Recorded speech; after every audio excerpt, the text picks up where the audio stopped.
14 orang. Oke, Assalamualaikum warahmatullahi wabarakatuh. Selamat malam, salam sejahtera untuk kita semua. Alhamdulillahirabbil alamin. Assalatu wassalamu ala asrofil anbiya'i wal mursalin wa ala alihi wasajmain. Selawat bering salam, puji syukur kehadirat Allah Subhanahu wa taala.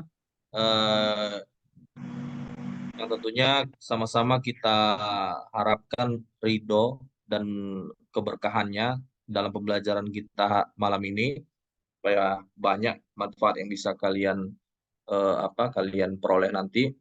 Selawat beriring salam tak lupa pula kami hadiahkan kepada Rasulullah Sallallahu Alaihi Wasallam. Allahumma sholli wa sallim wa barik alaihi, yang tentunya kami harapkan syafaatnya di yaumil akhir kelak. Ya, sebelum kita mulai pembahasannya, alangkah lebih bagusnya kita berdoa menurut agama dan keyakinan kita masing-masing ya, Dek ya. Berdoa dimulai.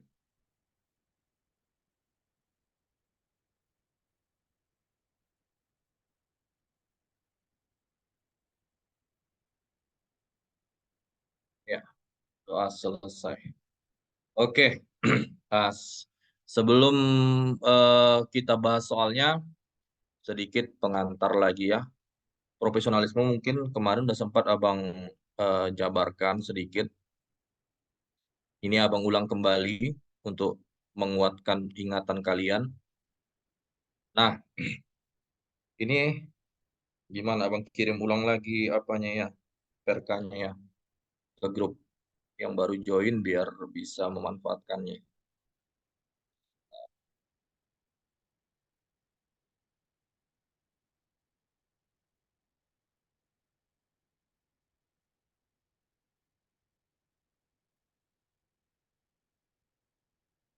Ayo, mungkin yang bertanya melalui Japri ataupun melalui grup, Abang harapkan fokus dulu kita ke Zoom ini ya, Dek ya.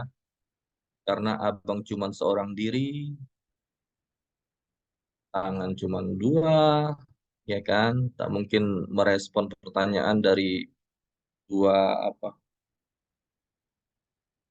Dua aplikasi ya.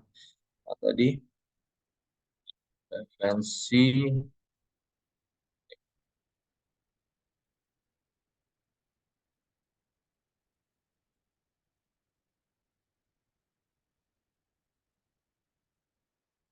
eh, terlalu banyak beban filenya ini. Oke, udah kami kirim ke grup. Nah, eh, inti dari profesionalisme yang paling utama itu, yang jelas dituntut integritas ya, Dek ya. Dalam hal kejujuran, amanah, eh, apa namanya? Kalau di kisi-kisi 2019 ke belakang itu masih ada 12 atau 13 karakter di mana masih ada semangat berprestasi, masih ada juga belajar berkelanjutan, integritas, eh, apalagi namanya, loyalitas. Nah, untuk profesionalisme ini beberapa dari yang banyak itu digabungkan.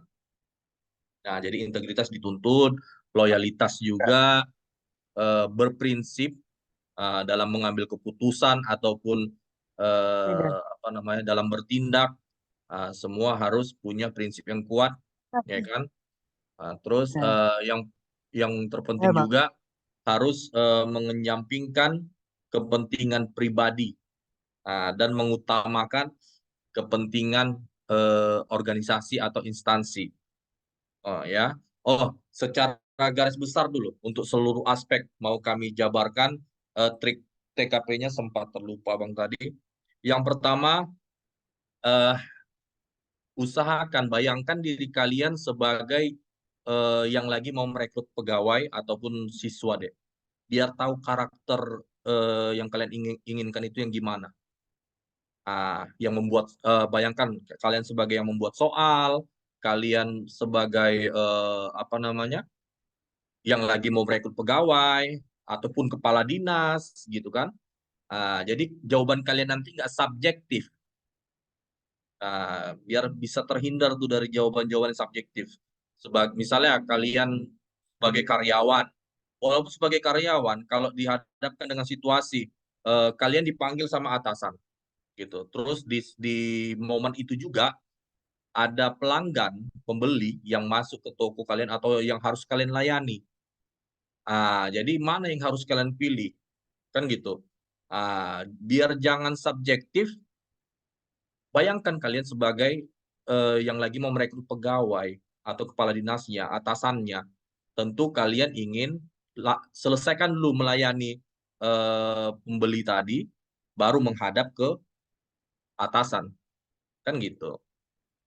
Jadi eh, kesampingkan jangan terlalu memprioritaskan juga kepentingan pribadi. Tapi gini, kadang ada lebih sering itu nanti ada di kompetensi apa berorientasi terhadap organisasi itu selalu apa namanya membenturkan dua kepentingan. Nah, cara menjawabnya kalian harus bisa cermat memilih opsi yang menggambarkan bisa mengakomodasi dua kepentingan itu. Bisa mengakomodasi dua kepentingan itu. Biar apa namanya walaupun memang ada kompetensi berorientasi pada instansi organisasi, tapi usahakan kepentingan yang minor itu tadi juga tetap harus kalian akomodasi gitu. Contohnya gini, kalau kalian mau daftar CPNS, sementara di saat itu juga di hari itu juga kalian diinstruksikan untuk menggelar rapat dan pengambilan keputusan secara cepat di hari itu juga. Gimana kalian menyikapi itu?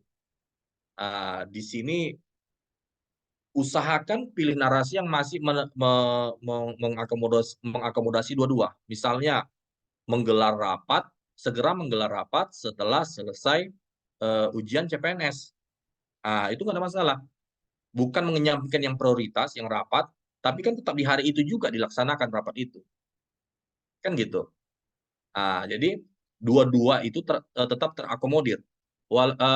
Contohnya lagi, misalnya kita sebagai pemelihara gedung sekolah disuruh untuk menyiapkan lantai 2 untuk tahun ajaran baru. Di satu sisi di masa pemeliharaan itu kalian juga ada permintaan untuk mau diadakannya bazar. Mau diadakannya bazar. Jadi kalian pilih yang memang opsi yang menarasikan atau mengakomodasi dua kepentingan itu, alias ya win-win solution-nya. Tetap pemeliharaan harus kalian kedepankan, tetap jalan di lantai 2. Kalian mengajak yang untuk mengadakan bazar tadi, menyiapkan segala yang dibutuhkan di lantai 1. Yang dibutuhkan untuk bazar tadi itu di lantai 1. Kepentingan itu terakomodir. Jangan menyampingkan yang prioritas, pilih narasi yang masih bisa mengakomodir yang kepentingan yang minor tadi, gitu. Tapi kalaupun memang nggak ada opsi yang mengakomodir dua-dua, pilih opsi yang memang jelas-jelas apa namanya kepentingan perusahaan, yang prioritas tadi, gitu. Terus ada juga trik, usahakan pilih yang kolektivitas deh. Narasi di opsi itu yang memperlihatkan kolektivitas atau kalian menjadi inspirator di situ. Misalnya biasanya itu nanti narasinya itu mengajak, menggerakkan dan segala macam. Kalian menjadi inspirator daripada walaupun narasinya itu baik, gitu kan, positif, tapi terlihat individualis. Contohnya gini, kalau ada suatu perumahan kumuh. Nah, gimana kita menyikapinya? Ada dua pilihan yang bagus. Misalnya kita memberikan sumbangan, kita menyalurkan sumbangan ke mereka yang menjadi korban, atau satu lagi kita mengakomodir atau menginisiasi penggalangan dana. Nah, pilih yang mengakomodir penggalangan dana tadi, Dek. Apa namanya? Itu yang istilahnya bisa menggerakkan orang lain gitu. Itu biasanya dari tahun 2019 sampai di tahun 2023 yang lalu, kami selalu mengajarkan kayak gitu dan alhamdulillah setiap member kami itu, khususnya di tahun lalu lah itu, nggak nggak sedikit itu yang dapat 200 plus deh, alhamdulillah di TKP-nya. Jadi bahkan ada yang bisa sampai 216 TKP-nya. Itu kalau udah sampai segitu, kalian walaupun TWK-nya ya 85 atau 95, tapi ya TIU-nya usahakan 140 ke atas lah, ya kan? Apalagi dari 3 subtes itu di TIU yang paling mudah. Bisa dikategorikan lah TIU yang paling mudah. Di TIU itu materinya betul-betul hanya sekedar mengulik pemahaman dasar kalian. Mau itu di pecahan dan segala macam. Bukan kayak TPA, apalagi Olimpiade, ya kan? Jadi ya kalau di TIU 140, 140 plus plus, di TKP 210 plus plus, wah di TWK cukup 8595, insya Allah udah aman lah itu, ya kan? Ya kalau memang di formasinya bukan sekedar minta 1, 2, 3 orang. Kebutuhan formasinya itu kuotanya bukan hanya 1, 1, 2, 3 gitu. Kalau 1, 2, 3 ya usahakan ya 480, 490 ke atas lah, ya kan? Biar betul-betul aman, nggak kepikiran lagi lolos rankingan atau enggak. Karena kan belum ada perubahan ya, 3 kali formasi kan, 3 kali jumlah formasi. Kalau hanya 1, berarti hanya 3 orang yang lanjut ke SKB, kan gitu. Jadi eh, itu ada 2 cara, satu lagi apa tadi kok jadi lupa bang. Eh,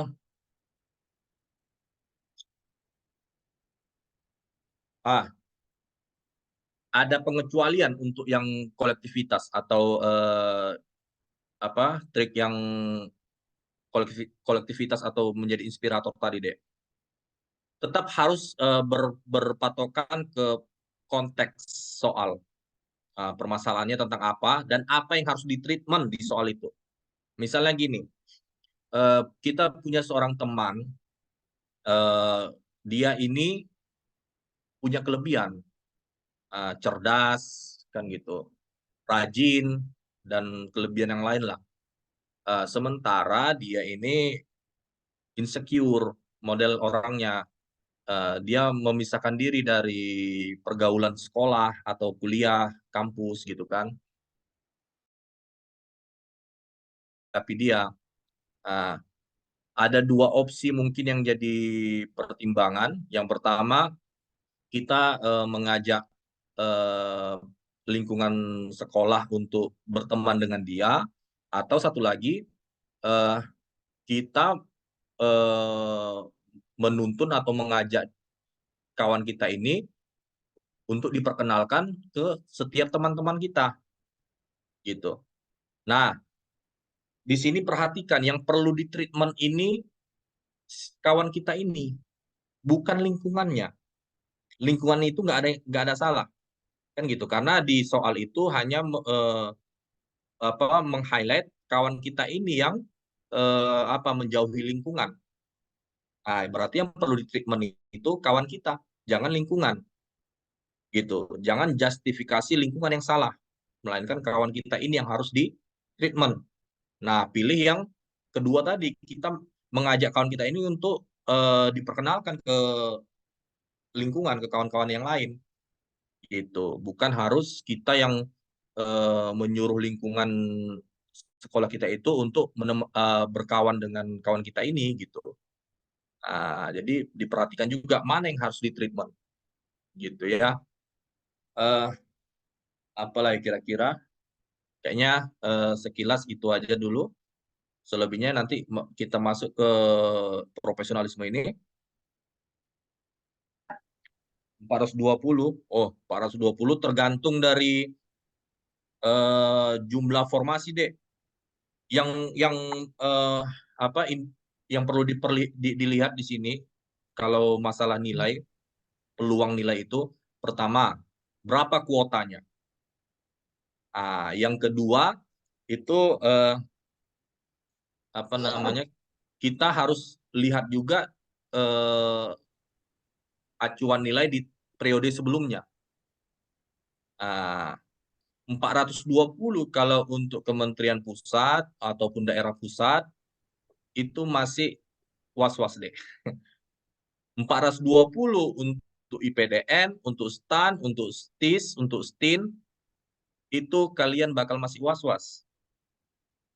Menunggu masuk rankingan atau enggak gitu. Tapi kalau udah 480, 490, insya Allah kalian hanya tinggal mempersiapkan tahapan kedua SKB-nya gitu.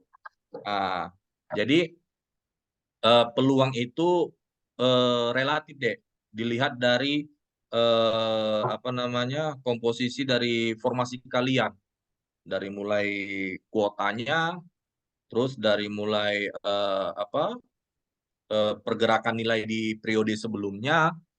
Ah, Terus yang jelas 420 kalau untuk cum laude, selama di TIU ya, kalau nggak salah yang ada passing grade-nya. TWK sama TKP nggak ada kan?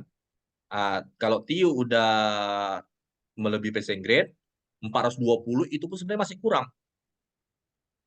Masih jauh kurang kalau untuk cum laude, ya kan?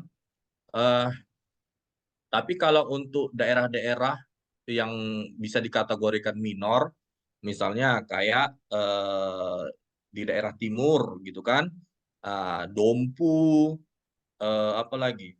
Eh, Kalau Sulawesi pun itu eh, lumayan kompetitif itu Sulawesi. Manado, Papua ya insya Allah masih bisa lah 420.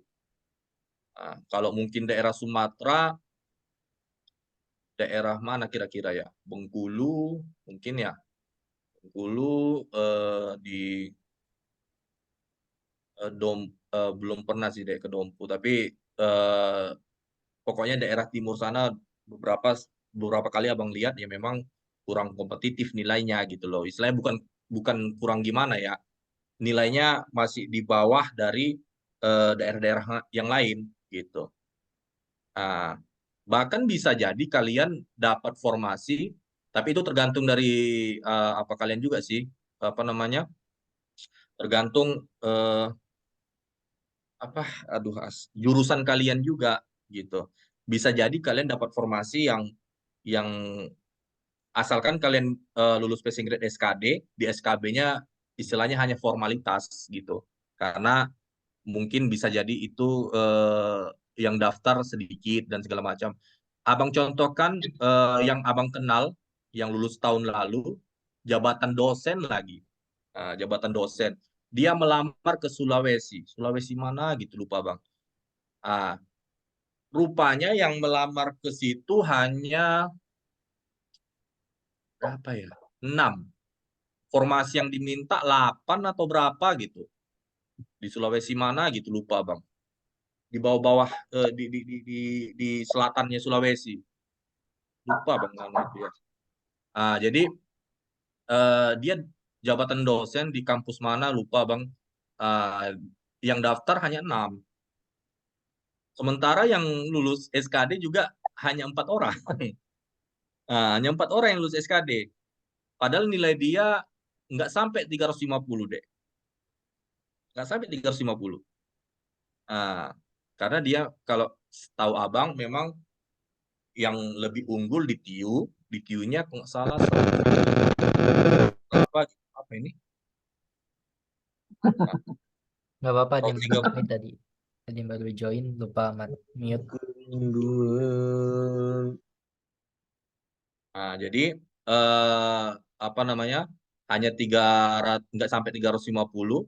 Ya alhamdulillah sekarang dia udah lagi mengurus semua berkas-berkas itulah. Dia istilahnya di SKB-nya hanya formalitas. Hanya formalitas. Walaupun memang masih ada kemungkinan untuk digagalkan, tapi kalau dengan situasi jumlah yang lulus SKB segitu, nggak mungkin juga dikosongkan, kan gitu. Nggak mungkin juga ada permainan. Jadi tergantung deh, semua peluang itu tergantung dari kemana kita melamar. Tergantung formasi pusat itu lebih berat. Iya, formasi pusat lebih berat. Kalau kuota perankingan SKD 60 orang, amannya berapa, Bang? 60 orang? Ya kalau 60 orang, 450 katakan, 440, insya Allah kalian hanya tinggal persiapkan tahap berikutnya deh, SKB-nya, gitu. Masih bisa itu. Ya tapi tergantung sih, Dek. Tergantung juga itu. Kalau memang, makanya harus, kalian harus bercermin juga dari pergerakan nilai di periode sebelumnya. Ah, misalnya, taruhlah ISDM 60 orang. Oh, ISDM itu kalian ya bertarung dengan yang intelek-intelek semua itu, ISDM. Setahu kami ya, salah satu instansi yang memang merekrut apa calon-calon pesertanya itu memang intelek gitu. Salah satunya sempat ada member kami di tahun 2021. Dia ikut kami kan belajar apa, dari saya pribadi sendiri, saya aja insecure ngelihat dia karena dia bisa melahap semua soal tryout kami. Uh, Padahal dia lagi hektik di bandara, dia tryout itu di bandara, entah lagi mau terbang kemana gitu kan.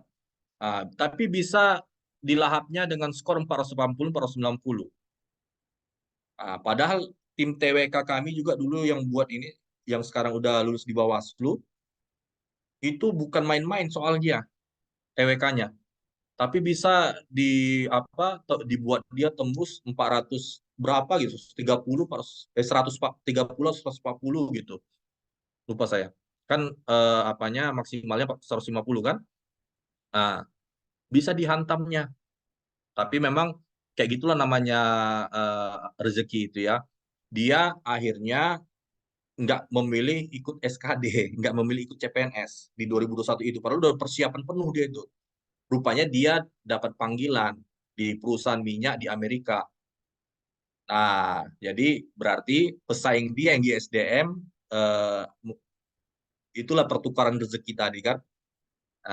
Mungkin kalau dia melamar ke SDM, insya Allah jadi kacang semua itu sama dia, gitu loh. Bukan masuk merendahkan atau gimana ya, insya Allah lancar aja apa dia jalan dia, karena memang kemampuan dia itu betul-betul di atas rata-rata. Dan nggak sedikit yang kami kenal melamar ke ISDM itu ya punya kemampuannya betul-betul di atas rata-rata deh. ISDM di apa, Sekretariat Jenderal, mana lagi lupa saya. Itulah. Jadi lihat di mana kalian mendaftar ya deh ya. Tergantung itu semua.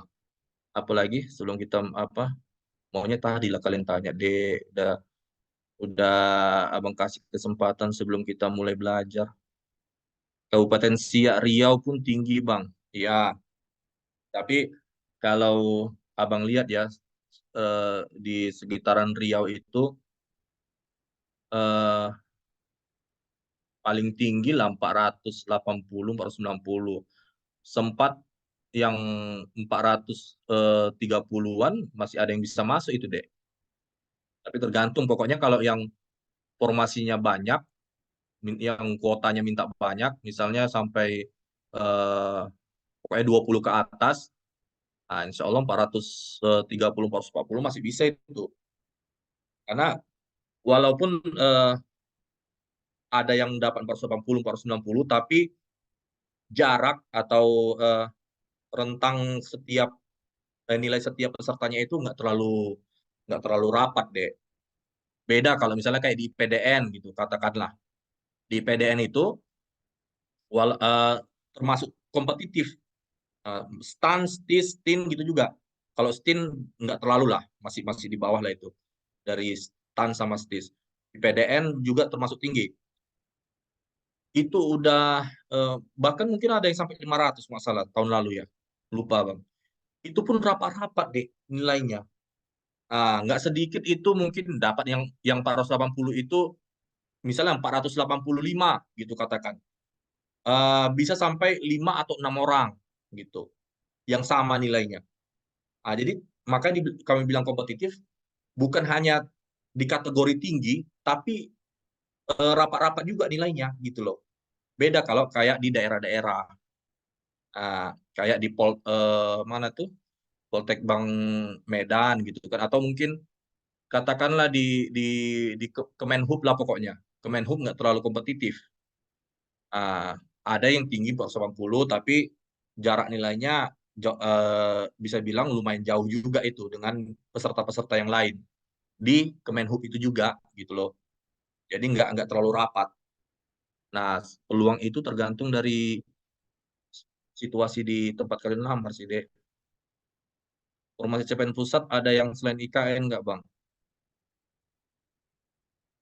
IKN, kementerian itu nggak semua ke IKN lah, Dek. Tahu kami juga yang mau Kalau ke infonya IKN gitu bang, apa formasi pusat itu ke IKN semua, yang semua. fresh graduate dengarnya sih bang. Soalnya Yang kan kementerian mau dipindah ke sana semua setelah, tapi itu nanti setelah IKN jadi ya. Jadi kalau untuk saat ini emang nanti taruh ke kementerian dulu yang di Jakarta, baru saat IKN udah jadi baru dipindahin ke IKN semua gitu. iyalah, tapi kalau ya kalau memang ibu kota udah di IKN ya namanya juga pusat deh. Berarti udah harus ke sana kan gitu. Iya. Ah, tapi gini juga kebanyakan ya apa namanya yang udah jadi kian, itu dulu dilansir ke sana. Yang udah jadi ASN kian, pastinya itu duluan yang dilansir ke sana kan. Jadi kalau kalian misalnya daftar ke Kemenak gitu kan, rupanya kalian milih yang di Jakarta gitu. Kalau ibu kotanya bukan di situ lagi, berarti bukan atau Kemenkumham lah. Nah, berarti kalian bukan lagi ke pusat itu. Berarti kalian udah ditempatkan di kejati-kejatinya gitu atau di kantor daerah-daerahnya kan gitu. Bukan lagi pusat namanya.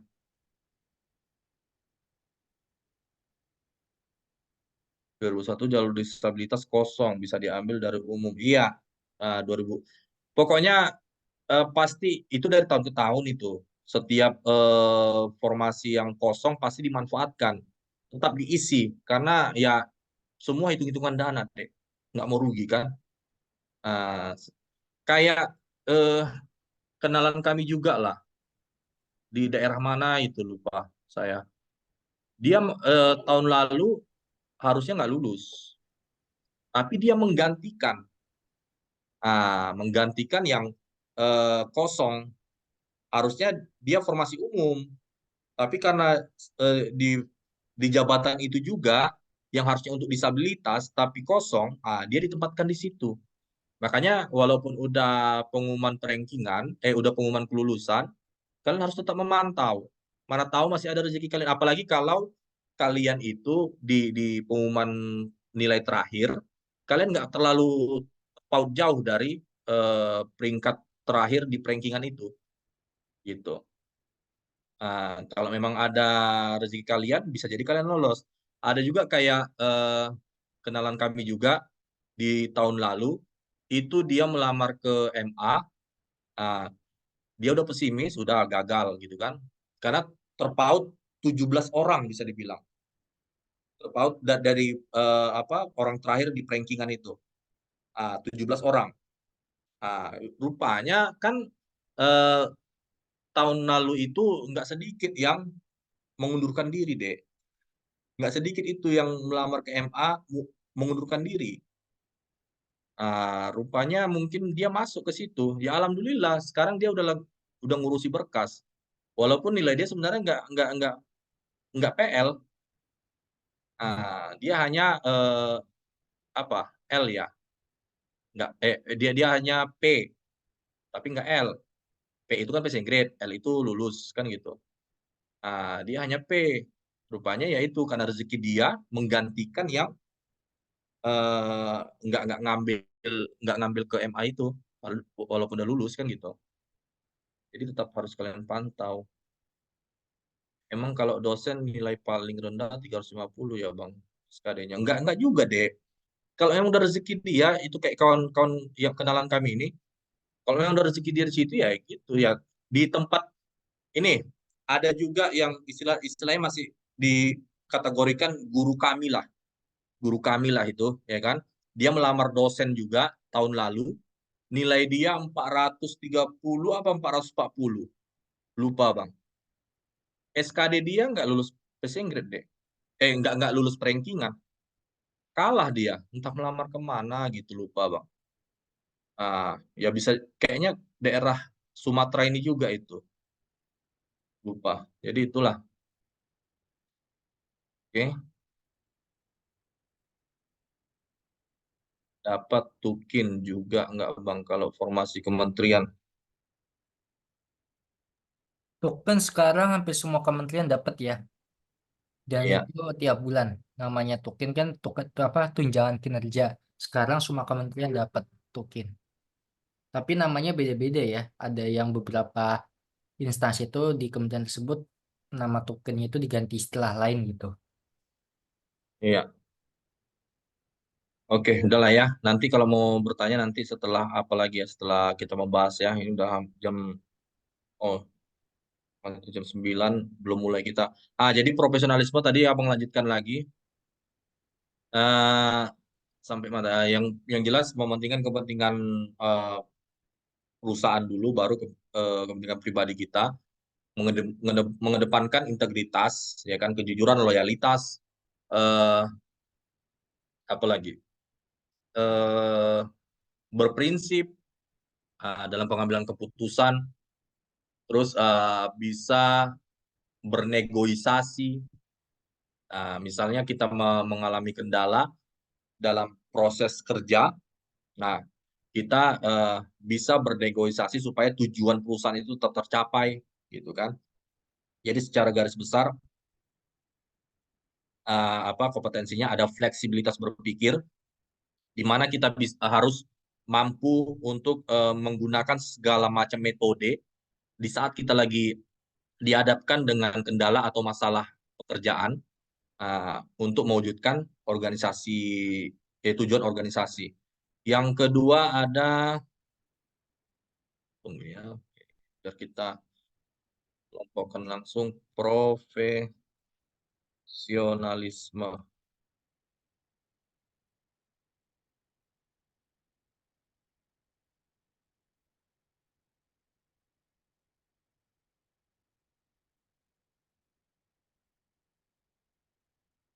Yang kedua ada adaptasi terhadap perubahan.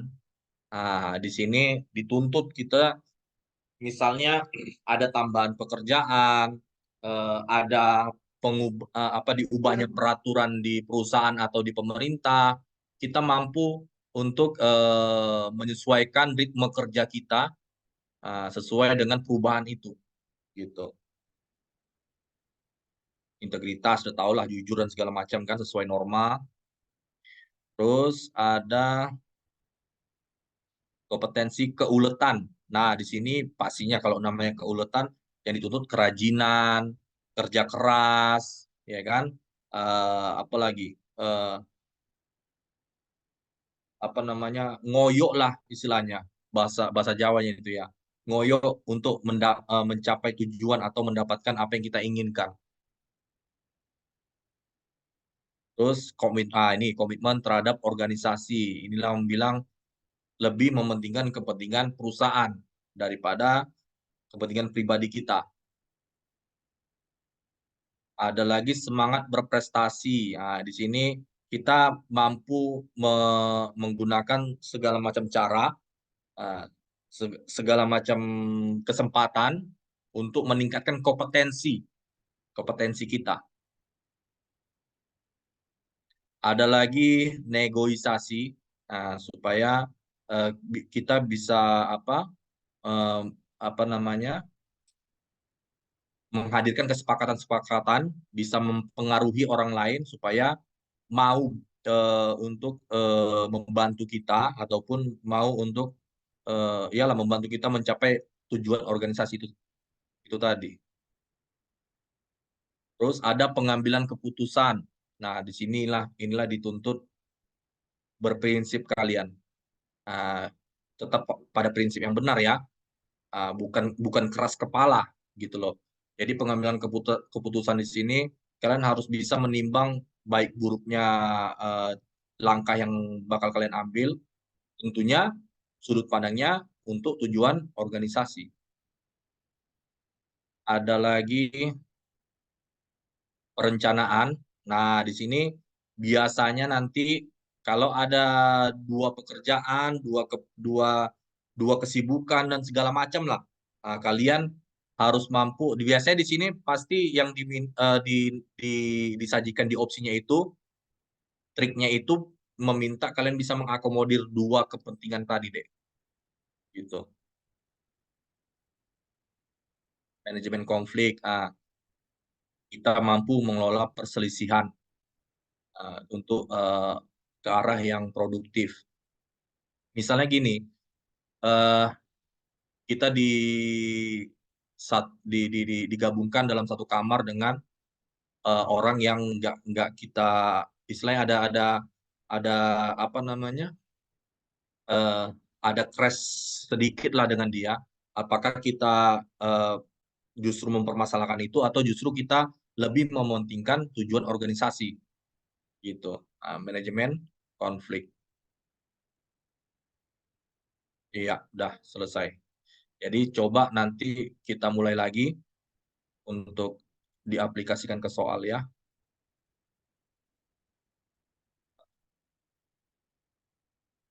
Kemarin sebagian udah.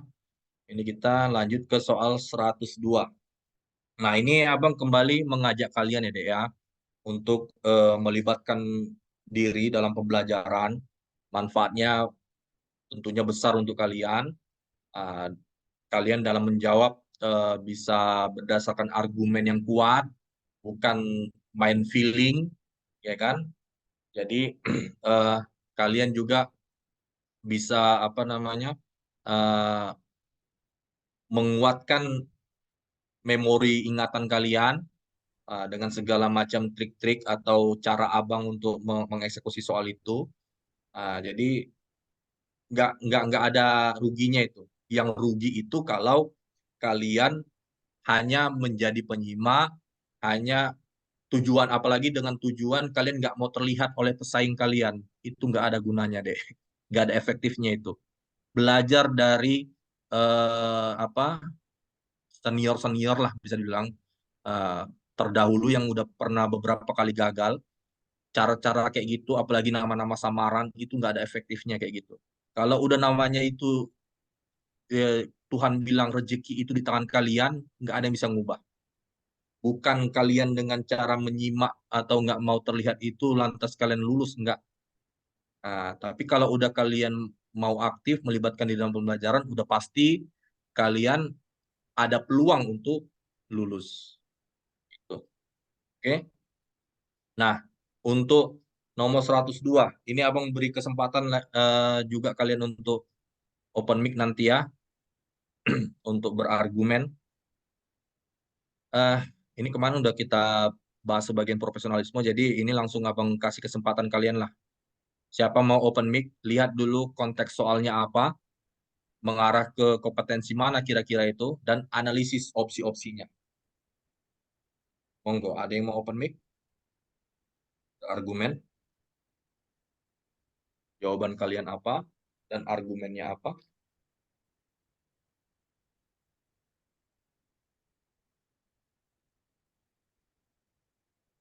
Gimana? Apa konteksnya kira-kira ini? Mengajukan cuti untuk konferensi medis di luar negeri, tapi eh, jadwal rumah sakit padat.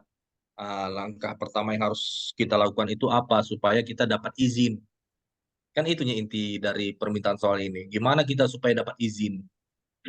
Kompetensi apa kira-kira itu yang diminta?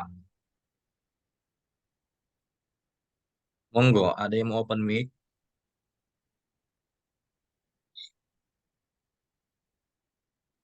Abang persilakan.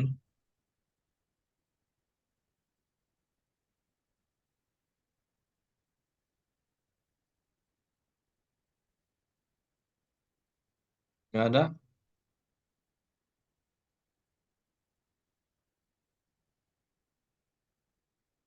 Yuk, daripada tidur kalian di situ deh. Manfaatkan kapan lagi punya kesempatan gratis untuk belajar.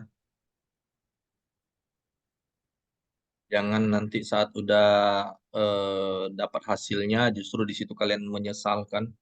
Kenapa nggak dimanfaatkan sebesar-besarnya saat ada kesempatan untuk belajar?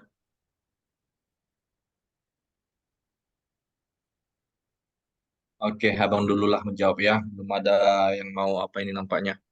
Ya, semoga nggak tidur lah kalian ya, Dek ya. Semoga nggak terlelap lah di depan kamera ya. Oke, di sini kayak abang bilang tadi, udah jelas pasti apa rencana kita supaya bisa diterima izin kita tadi. Walaupun rumah sakit sangat padat, ya kan? Karena di sini em, mengikuti konferensi medis berarti berkaitan dengan mengarah ke kompetensi semangat berprestasi. Tujuan kita untuk meningkatkan kompetensi kita, di mana sudut pandangnya itu tentunya muaranya kepada kepentingan rumah sakit itu juga, kan gitu. Kompetensi yang kita punya tentu bakal diaplikasikan di rumah sakit itu juga. Tapi gimana cara kita bisa dapat izin itu? Maka di sini yang dituntut selain kompetensi semangat berprestasi supaya kita tujuan kita tadi mengikuti konferensi medis tadi, tentu kita dituntut untuk eh, mampu bernegosiasi deh, ya kan? Kompetensi negosiasi. Kalau tadi.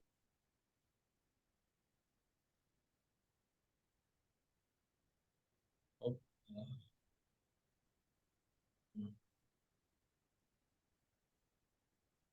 bentar ya.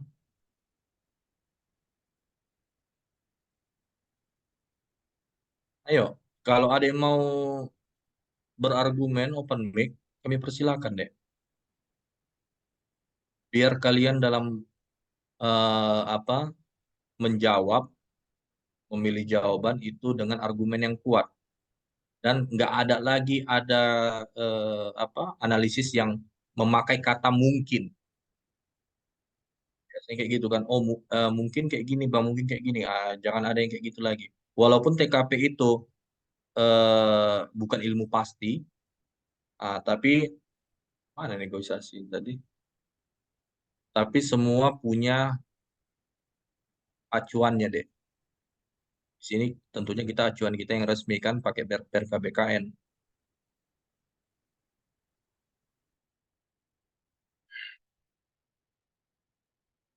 Komitmen, smart investasi, ini negosiasi. Kemampuan untuk menemukan berbagai alternatif dalam rangka membuat kesepakatan dengan mengakomodir kepentingan semua pihak. Nah, jadi ini kira-kira yang mana yang menggambarkan itu? Apakah menyusun proposal cuti yang lengkap, menyampaikan niatnya kepada rekan kerja, menghubungi penyelenggara konferensi medis, menyiapkan dokumen-dokumen yang diperlukan, atau menjelaskan manfaat konferensi medis kepada atasan? Ayo, monggo. Ada yang mau open mic? Open mic?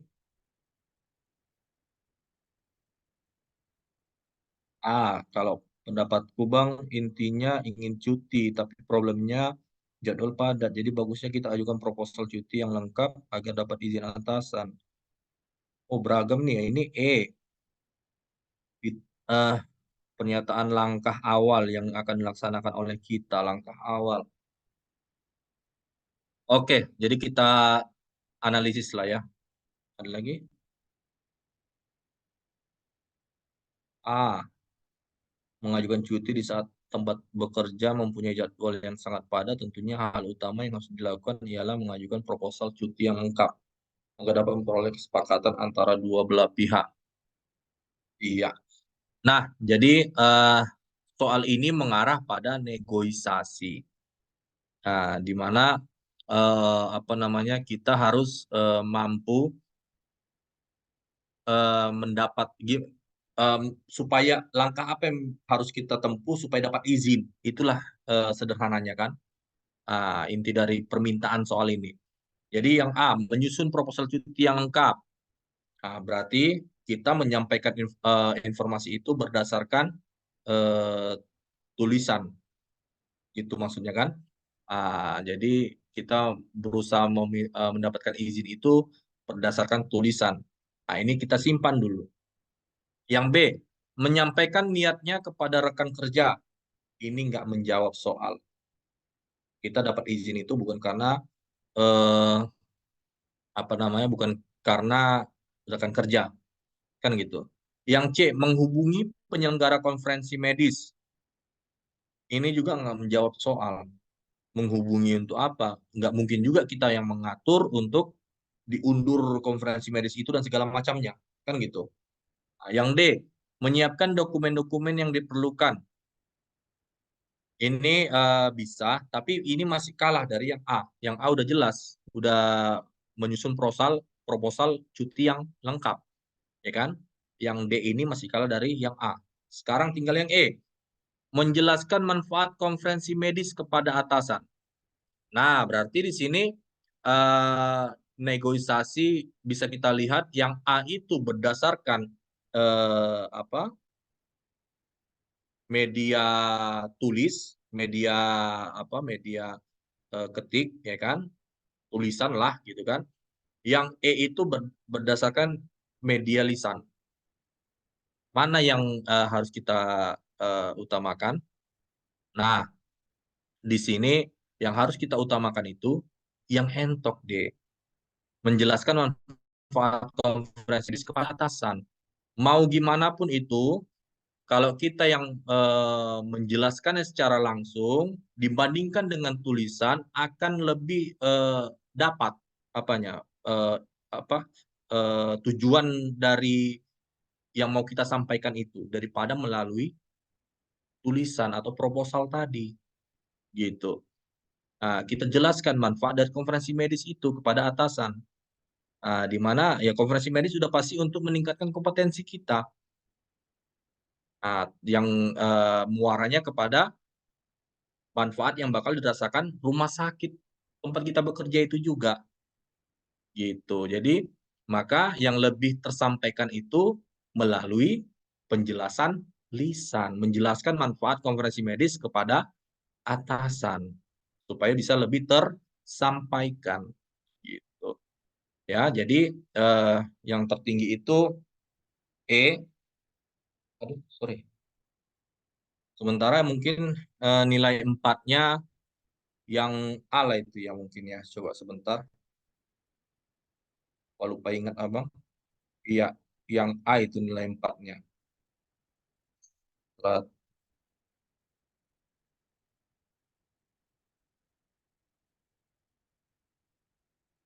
Ya, yang A. Oke. Nah, sampai sini sebelum kita lanjut, mungkin ada yang masih bingung dengan yang menjawab opsi A tadi. Ada mau bertanya, monggo, kami persilakan. Ya, aman. Kita lanjut. Ini kalian yang masih kuat imannya untuk ikut, walaupun yang kita bahas TKP, insya Allah bakal adalah manfaatnya untuk kalian ya. Karena walaupun TKP ini juga istilahnya bisa ditebak-tebak opsinya, kalian nggak bisa juga meremehkan TKP. Nah, karena gini, yang pasti harus kalian maksimalkan itu di TKP salah satunya.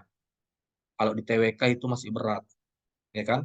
Dari tahun ke tahun dari tahun 2019 mau itu yang Sekdin ataupun yang CPNS pasti selalu jadi momok TWK itu. Dan nggak ada satupun bimbel yang bisa ngasih bahan, ah, yang bisa ngasih bahan itu lengkap untuk TWK, nggak ada. Nah, semua eh, apa khususnya kami lah itu kan pasti merujuk kepada FR.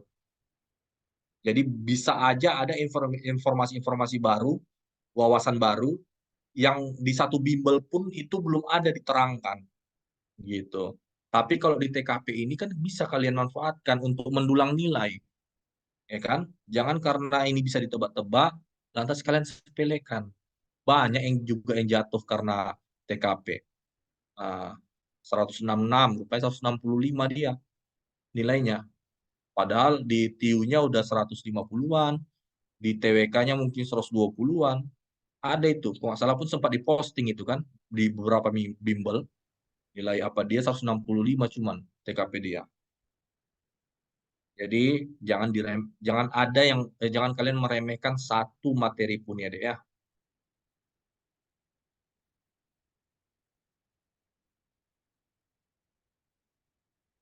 Ya makanya kayak kami bilang tadi, itulah jadi tempat apa subtes yang menjadi tempat kalian untuk mendulang nilai.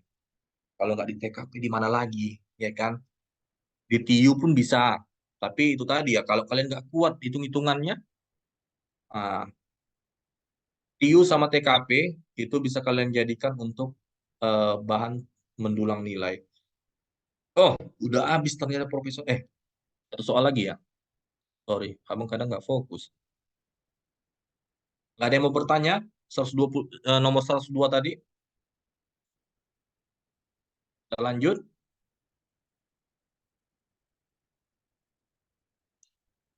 Bentar ya.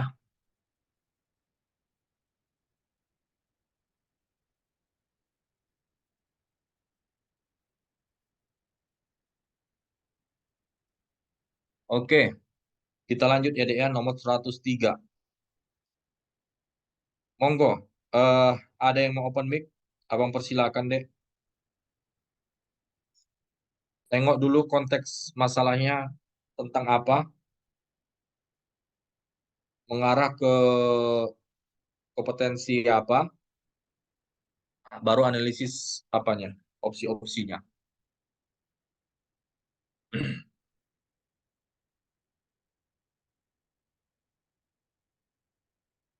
Ayo, semangat, semangat. Libatkan diri kalian dalam pembelajaran deh. Nah, untuk kalian ya kan, lebih apa, lebih terasa manfaatnya kalau kalian yang melibatkan diri juga langsung dalam pembelajaran, mau memberikan argumen-argumen daripada kalian hanya menyimak. Nah, tentunya nanti dari argumen kalian itu kan bisa digabungkan atau bisa mendapat sudut pandang yang baru. Nah, untuk mungkin yang bisa dipahami kawan-kawan kalian gitu loh. Ini kita mengawasi ujian, ada anak yang tertangkap basah karena menyontek, apa yang, ayo, nggak ada yang mau melamar jadi jabatan guru ini.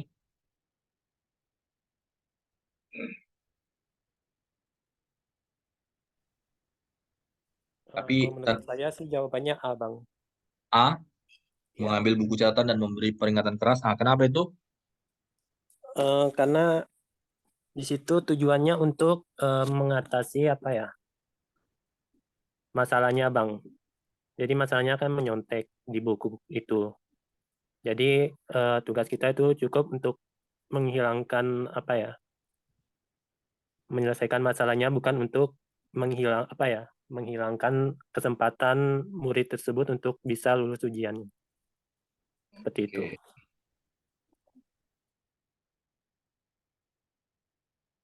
Iya. Makasih ya, Dek ya. Ada lagi yang punya argumen, mungkin jawabannya sama tapi argumennya eh, lebih kuat, atau mungkin punya jawaban yang berbeda, yang punya argumen yang lebih kuat lagi daripada yang sebelumnya. Monggo, mengambil buku catatan dan memberi peringatan keras, menyuruh anak tersebut untuk mengulang ujian nasional di lain waktu, menyuruh anak tersebut untuk keluar dari ruang ujian, menawarkan anak tersebut untuk belajar bersama Anda setelah ujian, atau yang entok melaporkan kecurangan tersebut kepada panitia ujian nasional. Ayo, ini kira-kira lebih kena ke kompetensi mana gitu loh. Biar kalian nggak mengambang untuk mengidentifikasi opsi-opsinya.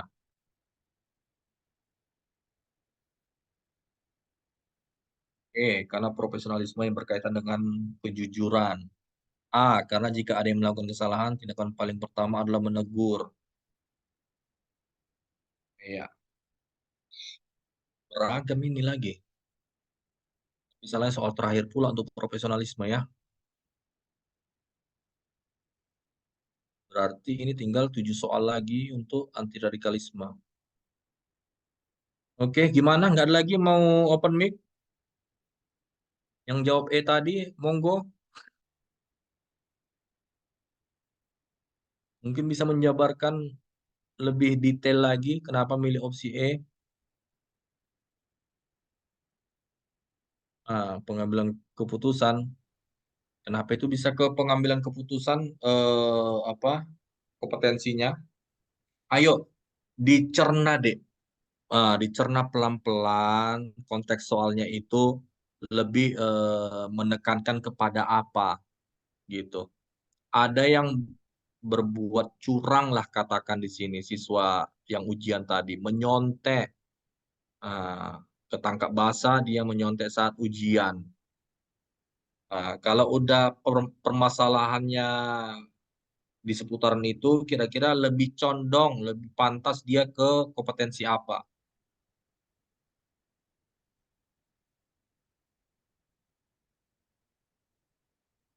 Ayo, nggak ada? Iya, ini kalau abang bisa simpulkan, pada nggak berani untuk open mic, karena itu tadi ya, pada masih ragu ya kan, dengan jawabannya. Karena kompetensinya sendiri juga kayaknya masih ragu ini kalian. Abang harap untuk record yang di minggu lalu hari apa itu, kalian eh, tonton juga ya Dek ya, supaya yang terpotong ini hanya 2 soal profesionalisme. Jadi soal-soal yang sebelumnya itu untuk profesionalisme bisa kalian dapat cara-cara mengeksekusinya ya. Oke lah, abang jawab lah ya. Nah, di sini pokoknya kayak abang bilang kan, gimana kita menyikapi siswa atau anak sekolah tadi itu yang kedapatan menyontek, tertangkap basah menyontek buku catatan saat ujian. Ya kan, kita sebagai pengawas ujian lah berarti di situ. Nah, tentu ini mengarah ke kompetensi integritas deh, ya kan?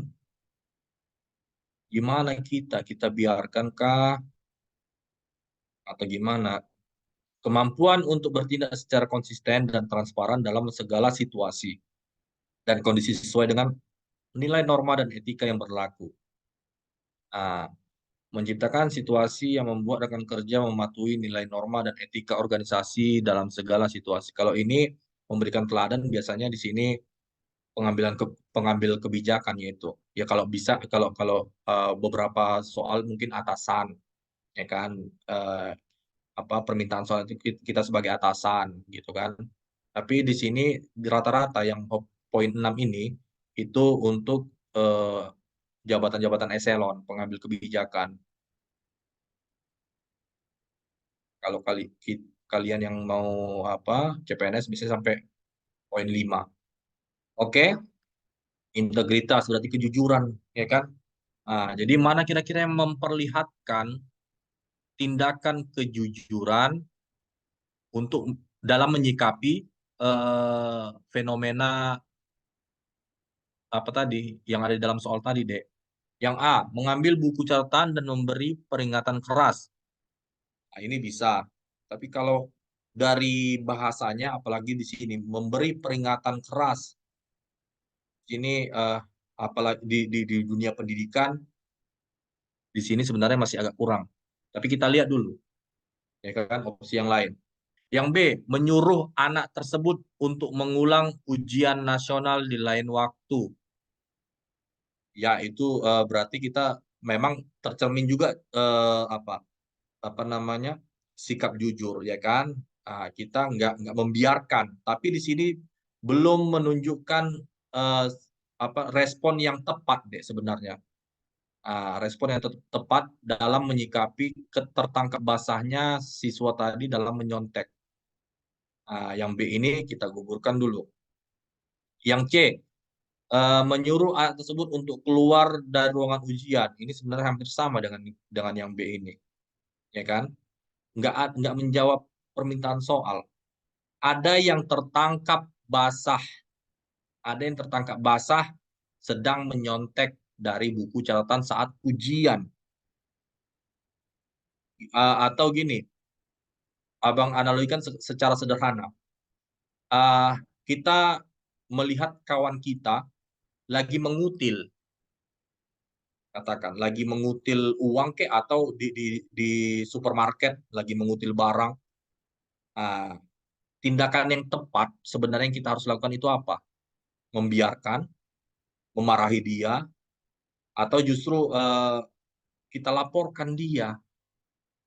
Kan seharusnya memang yang jawaban yang menjawab betul-betul fenomena yang Abang sajikan tadi, itu ya kita laporkan.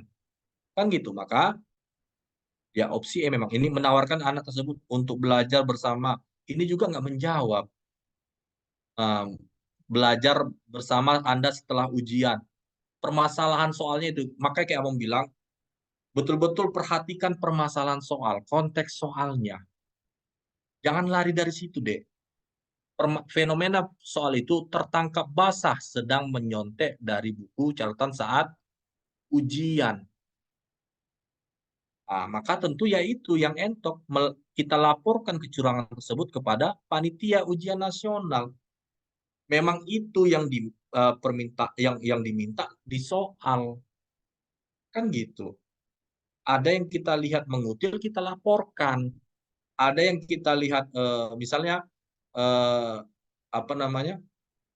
Ada tertangkap curanmor, ya kita laporkan ke polisi. Bukan dihakimi dihukum rimba di situ, ya kan? Kan memang yang menjawab permintaan atau fenomena soal itu ya udah tertangkap basah kecurangan berarti kita laporkan. Gitu. Oke? Jadi hati-hati, makanya kayak Abang bilang tadi sebelumnya kan juga udah Abang contohkan. Tetap lihat konteks permasalahan soal kayak tadi ada kawan kita yang apa namanya, yang punya kemampuan cerdas gitu kan, rajin dan segala macam gitu kan. Tapi dia menjauhi lingkungan gitu, dia mengisolasi diri. Jadi harus cermat melihat konteks soal. Yang perlu ditreatment itu kawan kita kan gitu, kan lingkungannya. Gini juga yang soal ini pun begitu juga deh. Tetap hanya terfokus kepada permasalahan soal. Tertangkap basah sedang menyontek dari buku catatan. Itu berarti mengarah ke kompetensi integritas, kejujuran. Kita laporkan kan gitu. Oke, sampai di sini. Ini udah terakhir untuk profesionalisme. Nanti kita lanjutkan ke anti radikalisme. Ada yang mau ditanyakan, Dek?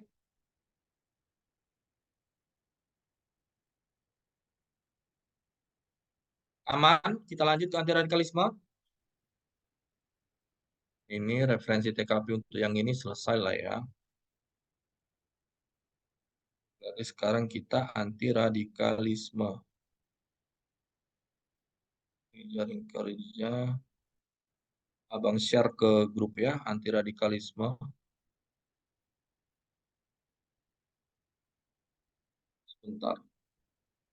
Ya, Abang ingatkan lagi deh.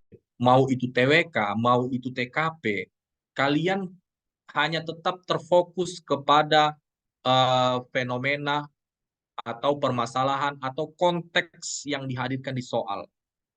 Jangan analisis kalian tuh yang terlalu liar. Nah, apalagi jangan mengada-adakan yang nggak ada tercantum di dalam kalimat soal ataupun yang nggak ada tercantum di kalimat opsi. Karena jatuhnya kalian bakal ya terjebak dengan jawaban kalian sendiri. Gitu.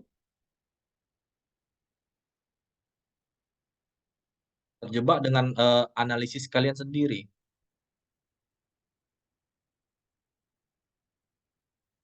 Anti radikalisme.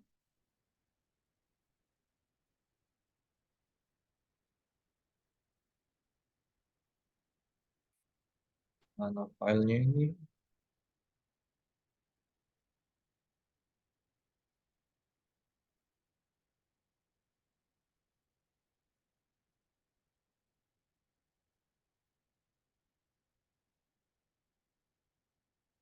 Bentar ya.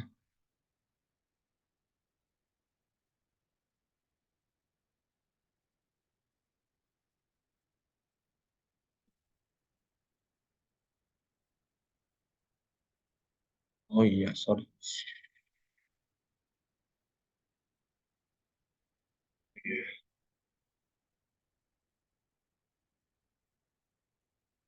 Ya Bang, share ke grup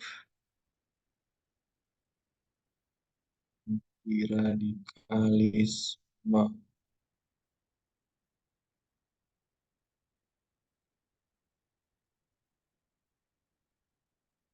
Abang harap di sini kalian memahami anti radikalisme ini betul-betul bisa menyeimbangkan antara urusan atau kepentingan beragama, berkeyakinan, dengan kepentingan bernegara atau bermasyarakat ya Dek ya. Nah, segala hal yang berlebihan itu nggak baik, termasuk dalam beragama, termasuk dalam berkeyakinan.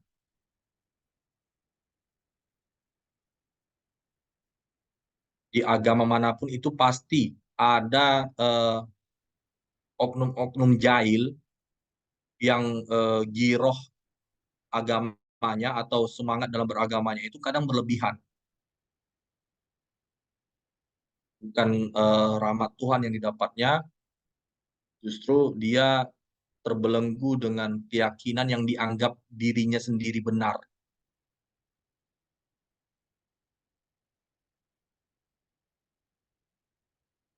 Anti radikalisme.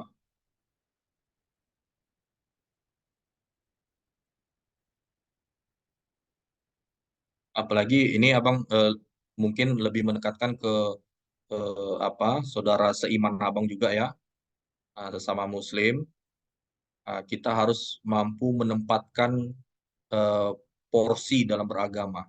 Jangan pula doa mau masuk WC kita gunakan untuk makan.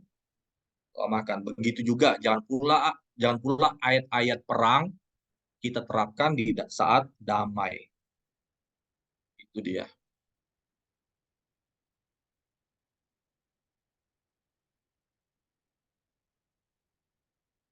Harus tetap mengacu kepada para ulama. Tapi ulama juga di sini harus betul-betul hati-hati kita menjadikan rujukannya ya. Karena nggak sedikit zaman sekarang ini yang ujuk-ujuk bisa-bisa jadi tiba-tiba jadi ulama gitu kan. Atau sebenarnya belum pantas dia jadi ulama dengan keegoisan dalam beragamanya, tapi karena udah terlalu banyak pengikutnya, jadi seolah dia yang benar. Gitu.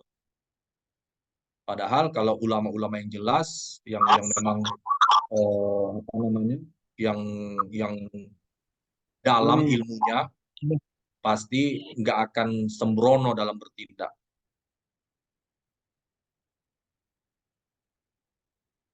pasti selalu menebarkan kedamaian. Oke, udah Bang share ke grup itu ya, Dek ya. Nah, ini anti radikalisme. Nah, pokoknya anti radikalisme intinya itu ya mampu menyeimbangkan urusan agama dan urusan bermasyarakat dan bernegara, atau urusan keimanan dengan urusan bermuamalah. Ya, kalau di bahasa bahasa apa dalam agama Islam, bermuamalah. Nah, jadi jangan gunakan ayat perang saat lagi keadaan damai. Kita jaga kedamaian itu. Nah, di setiap agama kan mengajarkan kedamaian, ya kan? Terlepas dari mana agama yang benar, setiap umat pasti meyakini agama dia yang benar, kan gitu. Jadi kita nggak bisa menafikan statement orang yang menganggap agama dia yang benar. Ya menurut dia benar, kita nggak bisa membantah. Menurut kita ya agama kita yang benar, kan gitu. Masing-masing punya keyakinan sendiri-sendiri yang harus saling menghormati. Nah, jadi ciri-ciri penganut radikalisme itu pasti intoleran. Yang pertama, dia nggak mau menghargai pendapat atau keyakinan orang lain. Nah, dia gampang kali menyalahkan sudut pandang yang berbeda.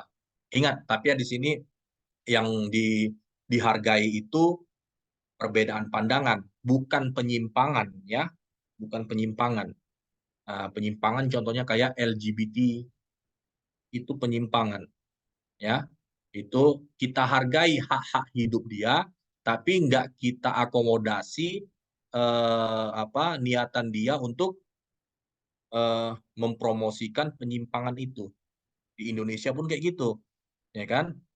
Dia berhak dapat kesehatan, bantuan kesehatan, dia pasti punya KTP juga, walaupun tetap harus di kolom KTP itu jelas laki-laki atau perempuan. Nah, karena kita berdasarkan sila pertama, Tuhan hanya menyebutkan Adam dan Hawa, kan? Adam dan Jono, gitu kan? Yang kedua, fanatik, selalu merasa benar sendiri dan menganggap yang lainnya salah. Nggak sedikit itu dalam beragama yang kayak gitu. Giroh, bahasa dalam Islamnya itu giroh atau semangat dalam beragamanya itu berlebihan di situ. Nah, jadi nggak bisa kayak gitu. Sedikit-sedikit salah, padahal satu keyakinan dengan dia gitu loh. Satu keyakinan dia aja sering disalah-salahin. Konon lagi yang berbeda keyakinan, kan gitu. Sesama Islam aja yang padahal dia bersyahadat sering disalah-salahin. Bahkan istilahnya ulama-ulama yang udah mengajarkan, udah menyebarkan Islam terdahulu di sini disalah-salahin gitu. Hanya berdasarkan pemahaman dia yang belajar sendiri memahami nas Al-Quran dan hadis. Nggak sedikit yang kayak gitu. Nggak mau mengikuti ulama yang memang udah lain ya, nggak sedikit itu abang lihat yang model kayak gitu. Nggak bisa beragamanya itu diselimuti dengan kebencian terhadap agama tertentu. Ada, nggak bisa kita nafikan kayak gitu. Kalian harus hati-hati dalam mengambil rujukan informasi ya, Dek ya, khususnya dalam beragama. Di agama Islam ada rahmatan lil alamin. Konteks kalimatnya di situ lil alamin, bukan lil muslimin, ataupun bukan lil mukminin, ya. Rahmat bagi seluruh alam. Jadi seluruh alam, bukan hanya manusia aja, bahkan lingkungan dan termasuk hewan makhluk hidup di sekitarnya. Gitu. Di Nasrani ada cinta kasih. Jangan hanya jargon aja cinta kasihnya, tapi justru terprovokasi dengan umat agama lain yang menyebar kebencian. Justru kita yang harus bisa menarik mereka supaya bisa menyeimbangkan urusan agama dan urusan bernegara dengan seimbang. Jangan justru kita yang terprovokasi, nggak akan ada habisnya itu, gitu. Nanti yang satu menjelekkan ini, yang satu menjawab, nanti itu terus, nggak ada habisnya. Nah, itu nggak ada fungsinya sama sekali deh. Kalian nggak akan dapat berkat dari Tuhan. Karena yang kalian kedepankan itu tindakan kebencian. Eksklusif, membedakan diri dari golongan atau kaum lainnya. Ada yang kayak gitu. Misalnya ya, dia hanya mau berteman dengan yang seagamanya. Atau dia hanya mau bekerja sama dengan, atau mencari karyawan yang hanya satu iman dengan dia. Itu eksklusif. Ada juga bahkan sesama satu agama, tapi ada golongan kecil di agama itu yang hobi memisahkan diri. Ada itu. Jadi itu ciri-ciri dari radikal. Ya, radikal di sini bukan hanya karena bakal ada bakal ada teror kayak misalnya cerminan kayak ISIS gitu kan. Bukan hanya kayak gitu. Radikal di sini pastinya mengganggu ketentraman, mengganggu kestabilan negara. Itu dia. Evolusioner, cenderung menggunakan kekerasan untuk mencapai tujuan. Ya misalnya kayak gitu, menyerap doktrin-doktrin agama tadi, justru yang dikedepankannya teror, entah ke kantor kepolisian, bahkan ke rumah ibadah agama lain.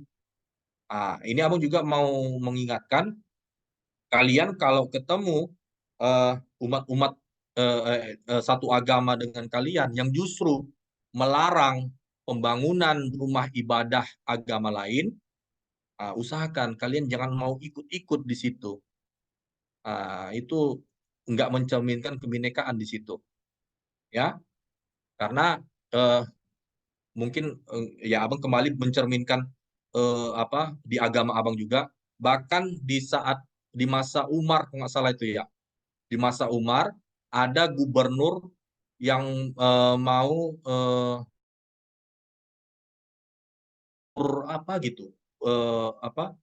rumah ibadah Yahudi atau rumah seorang Yahudi, lupa bang, entah mau membangun masjid atau justru ada rumah ibadah Yahudi mau digusur gitu oleh gubernur ini. Langsung Umar ngirim surat, pokoknya ngirim pesan lah. Bunyi pesannya hanya ada dua bentuk tulang, ada yang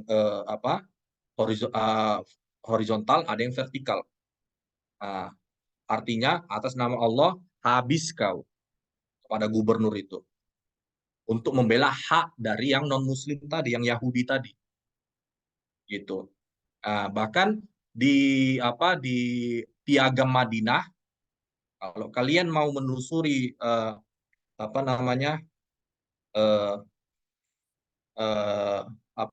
sirah khilafah, khususnya ada di kitab Imam As-Suyuti. Di situ ada di Piagam-Piagam Madinah, semua hak setiap agama apapun itu, bukan mengedepankan hanya Islam aja, Yahudi, Nasrani, bahkan Majusi, semua haknya dilindungi di situ. Jadi kalau yang salah itu umat non-Muslim, maka dia dihukum. Kalau yang salah umat Muslim tidak dibela, harus tetap dihukum dengan yang sesuai dengan kesalahannya. Semua hak umat beragama dilindungi di Piagam Madinah itu. Kalau kalian mau yang umat Islam ya, menelusuri kitab dari Imam As-Suyuti. Jadi kita jangan belajar berdasarkan orang-orang yang baru belajar agama kemarin sore deh, ya. Kita belajar dari ulama-ulama terdahulu. lebih mementingkan sanad dalam keilmuan.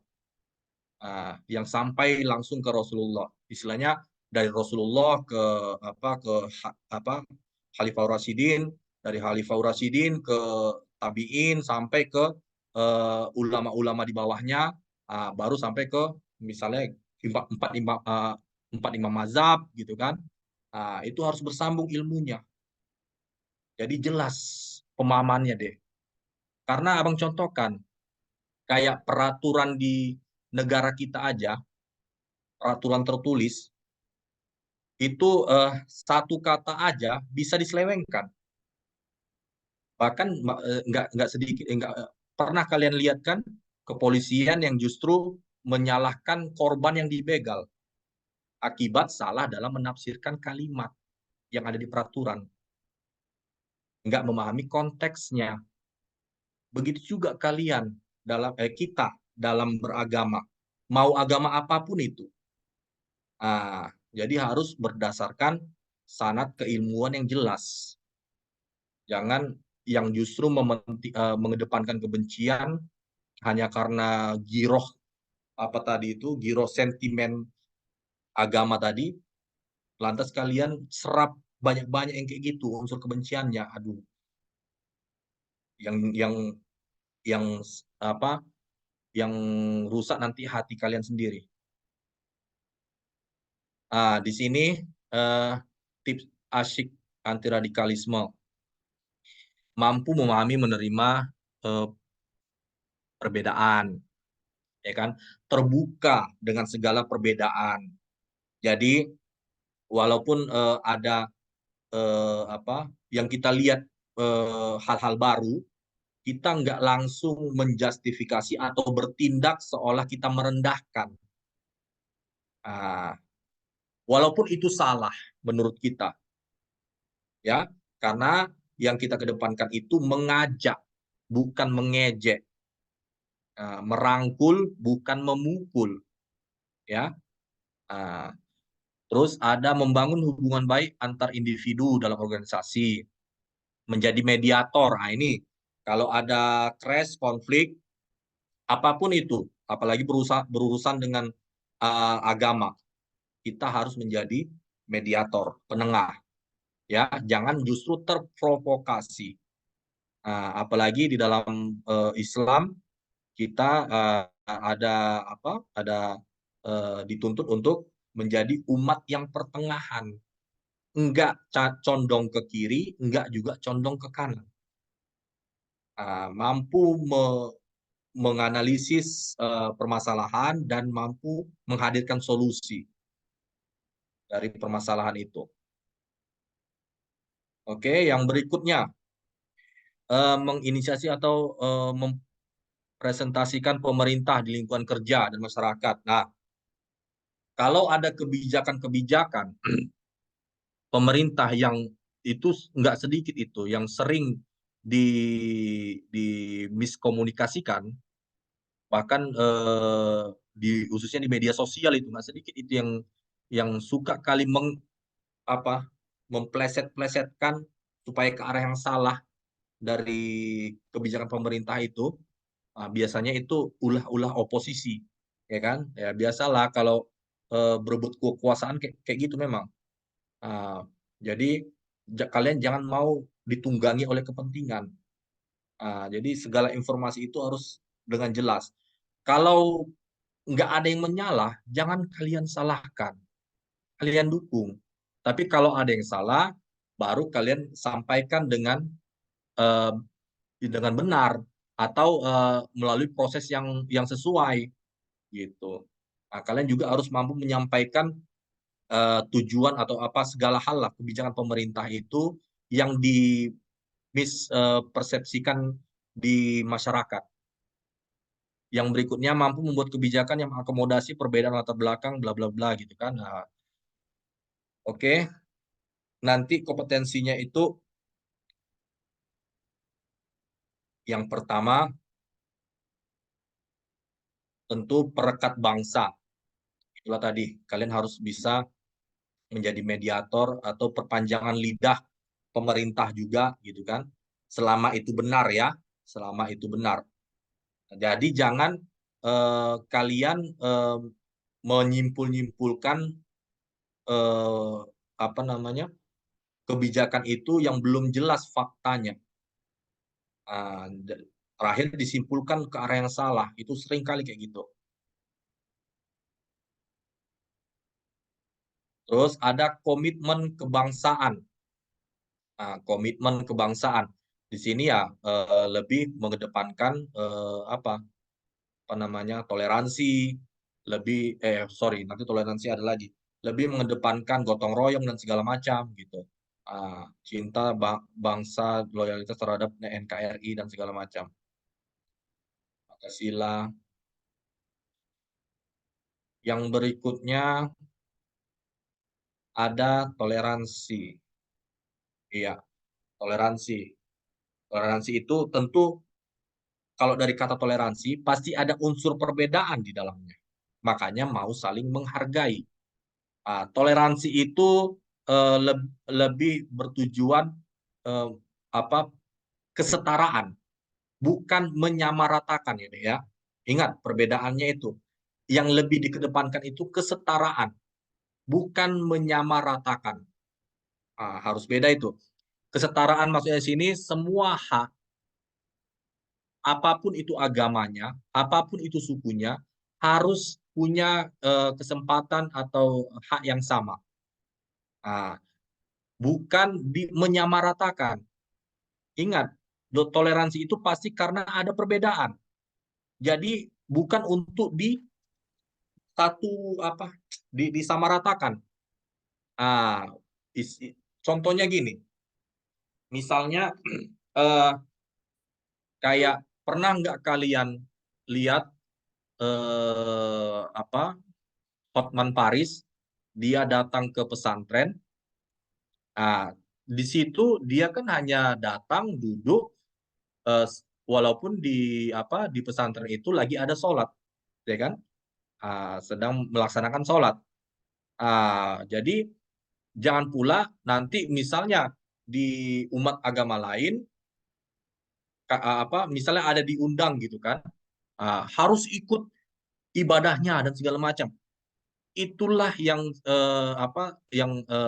toleransi yang kebablasan. Itulah toleransi yang kebablasan. Ingat, di sini pasti karena ada perbedaan. Jadi bukan untuk diseragamkan. Bahasanya diseragamkan, bukan untuk diseragamkan. Semua pasti punya perbedaan masing-masing. Jadi misalnya kayak di dalam umat agama Islam, misalnya ada perbedaan pandangan.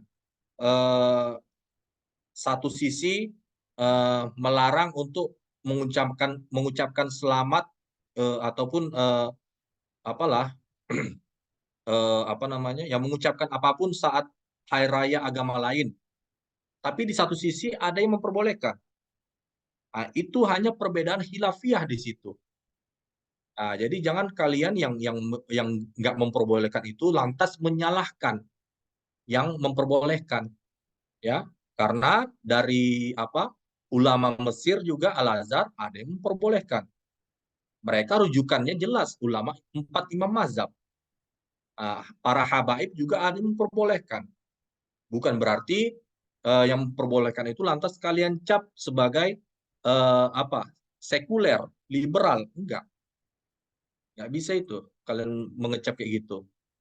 Ibaratkan juga kalian mengkafirkan umat agama lain, mengkafirkan sesama umat Islam, yang ujung-ujungnya kafirnya bakal, kalau nggak terbukti, bakal berbalik ke diri kalian, begitu juga itu nanti.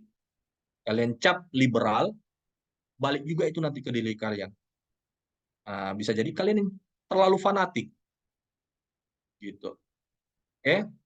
Jadi toleransi di sini kita bukan menyeragamkan tapi menyetarakan.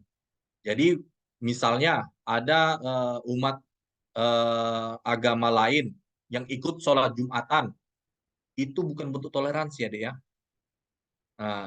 Ya kalau di diri kalian, di diri kita, di umat Islam, merasa, oh syukur alhamdulillah, dan segala macam. itu ya udah itu wajar, tapi jangan diumbar di dunia maya. Yang ujung-ujungnya nanti di komenan lah, contohnya kan di komenan. Yang ujung-ujungnya nanti justru menimbulkan keributan, menimbulkan gesekan. Di situ nggak dituntut. Misalnya juga abang paling paling males ngelihat misalnya ada orang di agama lain gitu kan, entah melakukan apapun itu yang kaitannya dengan agama Islam, langsung di komenan itu semoga dapat hidayah ya. Abang paling males kayak gitu, karena ujung-ujungnya nanti yang namanya dunia maya pasti apa namanya rentan menimbulkan gesekan. Ah, ya silakan deh. Ujung-ujungnya kayak gitu, pasti menimbulkan gesekan. Jadi abang paling males kayak gitu, karena dari kita sendiri, misalnya kita umat Islam, ngelihat umat agama lain, semoga nanti masuk Nasrani ya, semoga nanti masuk Buddha ya, kita kan juga kesel ngelihatnya. Kan gitu. Jadi balikkan itu ke diri kalian. Contohnya juga melarang umat agama lain beribadah. Mau itu dimanapun. Walaupun di situ apa namanya katanya belum legal tempat ibadah yang mau mereka jadikan tempat ibadah. Entah mereka mungkin di rumah mereka beribadah. Lantas kalian kalian apa? Kalian demo di depan rumah mereka, suruh jangan beribadah di situ. Itu menyalah itu deh. Karena dari kita sendiri yang Muslim, kalau kita lagi berjamaah di rumah, ada yang mengusik, kita juga nggak mau kayak gitu. Kan gitu. Bukan berarti kita membenarkan agama mereka. Kita menganggap agama kita benar. Tapi bukan berarti kita berhak untuk mengusik ibadah mereka. Gitu.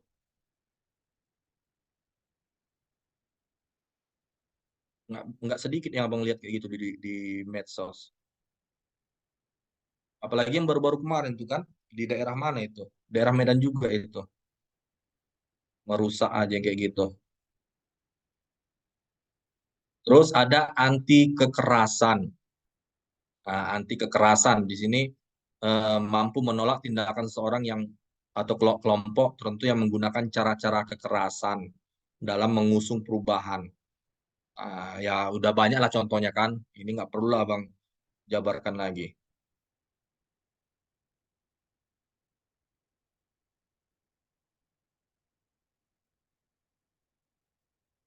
Yang terakhir, inklusif. Inklusif itu berpemikiran terbuka deh. Dan akomodatif terhadap kebudayaan lokal. Kayak yang Om bilang tadi. Walaupun kalian ada melihat sesuatu hal yang belum pernah sama sekali kalian lihat, dan belum jelas juga salah benarnya, jangan langsung kalian cap ataupun kalian hakimi mereka. Tetap kita hargai, apalagi ini masalah budaya. Kalau mau kita memberikan arah yang bagus, rangkul mereka. Rangkul. Dakwah itu merangkul, bukan memukul. Gitu. Oke, kita lanjut ke soal lah ya. Oh, udah jam 10. Syukur bisa dapat 2-3 soal lah ya. Terlalu panjang abang dongengnya ya. Lah saking geramnya abang kadang ngelihat yang apa namanya yang suka berlebihan dalam beragama itu.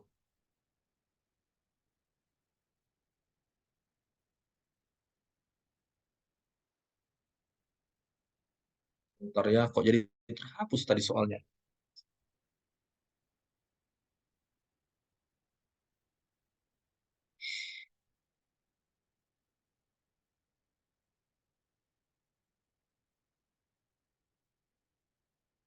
Atau sebelum ke soal, ada yang mau kalian tanyakan dulu deh seputaran materi tadi anti radikalisme.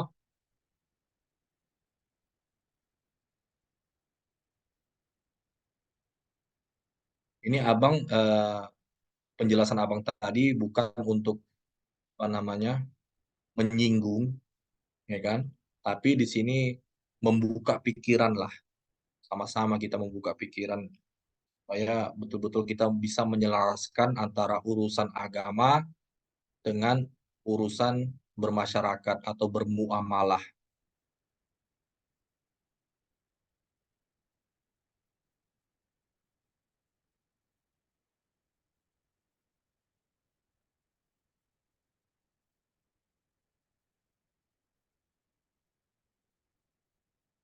Karena dari pengalaman abang sendiri lah, itu nggak sedikit itu dek yang apa, yang di dunia kerja, bahkan pegawai pemerintahan, ini kalau doktrin-doktrin kekerasan kayak gini, ini nggak memandang apa, nggak memandang derajat pendidikan seseorang itu. Walaupun dikatakan orang itu pintar, tapi kalau si pendoktrin lebih pintar lagi dalam meramu kalimatnya dengan iming-iming apa surgawi, nah itu banyak yang bakal terpengaruh.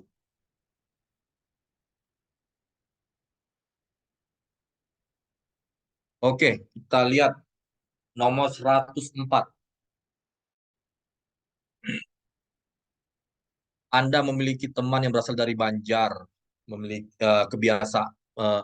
kebiasaan dia apa menggunakan tangan kiri. Nah, gimana kita menyikapi hal yang menurut kita agak aneh itu gitu kan istilahnya lah. Monggo, ada yang mau open mic mungkin tinggal 11 orang yang kuat imannya ya. Iyalah kalau di apa mungkin udah jam 11 atau jam 12 malam lah ini ya. Ada yang mau open mic? Ada yang masih apa? Masih kuat fokusnya? Monggo untuk soal nomor 104 kira-kira lebih cocok ke kompetensi apa ini? Memandang apa tindakan yang mungkin baru pertama kali kita lihat gitu kan, menggunakan tangan kiri. Lebih mengarah ke kompetensi mana kita untuk menyikapi permasalahan itu. Ayo, ada yang mau open mic? Tolong persilakan.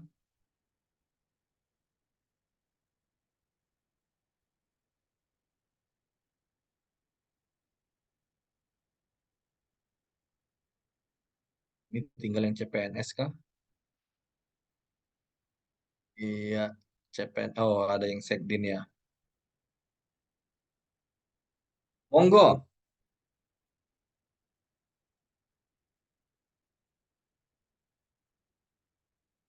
Kenapa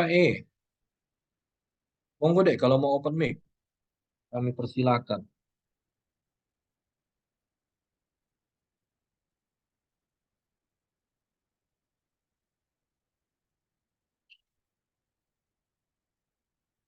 Gimana? Nggak ada? Udah pada PW di dunia kasur. C lagi. C bang, berkaitan dengan inklusif dan akomodatif. Ayo, cobalah deh open mic deh. Jawaban kalian bisa beragam kayak gitu. Abang pingin dengar gitu kan. Sudut pandang kalian. Yang milih kenapa? Yang milih C kenapa?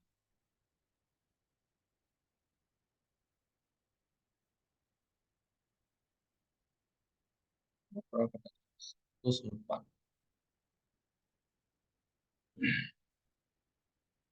Nah, nggak ada nih mau open mic deh. Oke lah, biar dapat 2-3 soal lah ya, biar abang. Ariston, monggo Ariston.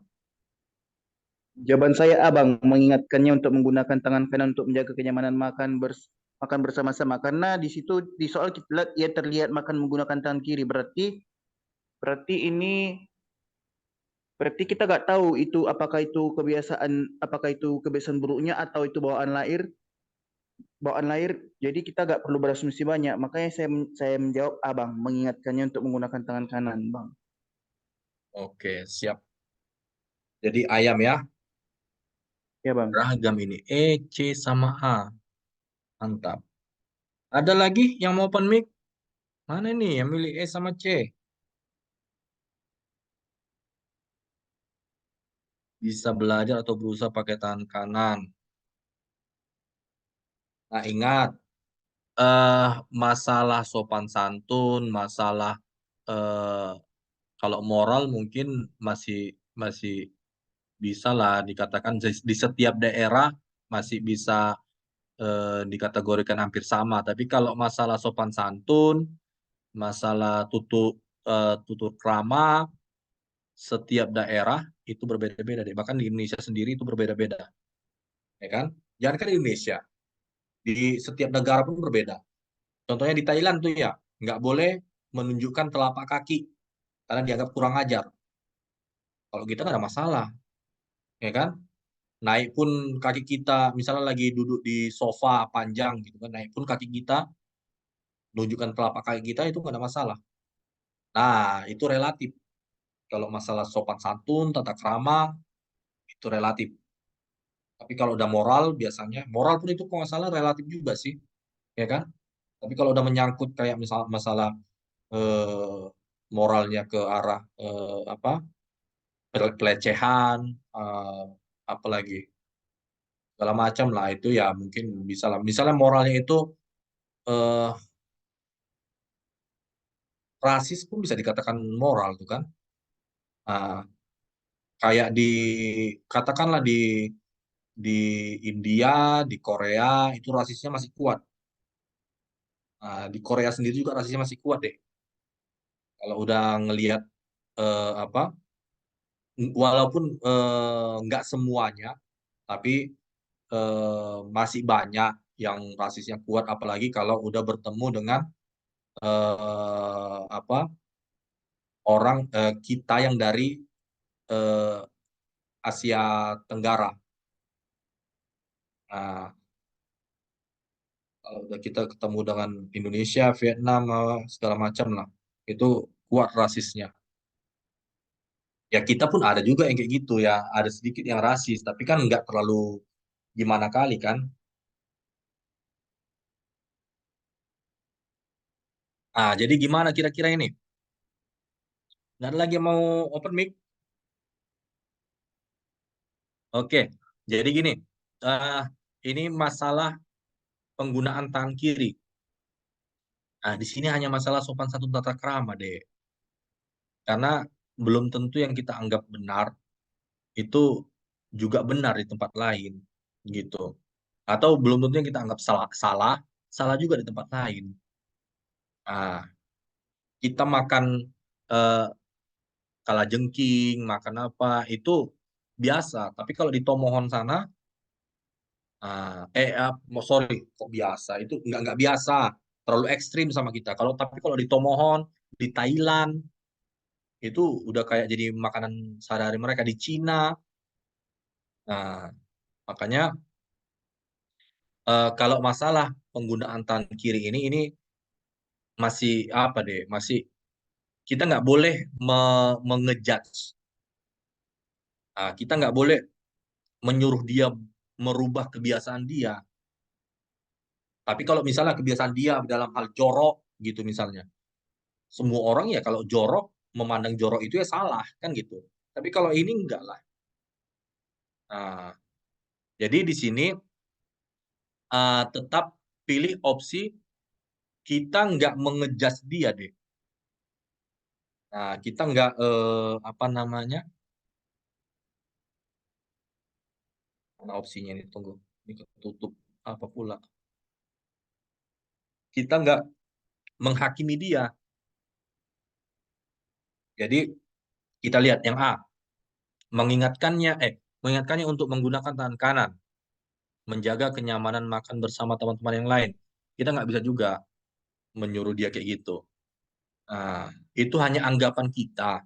Kalau kawan-kawan yang lain itu nggak nyaman kan gitu. Toh juga di soalnya nggak ada mencantumkan itu teman-teman nggak nyaman.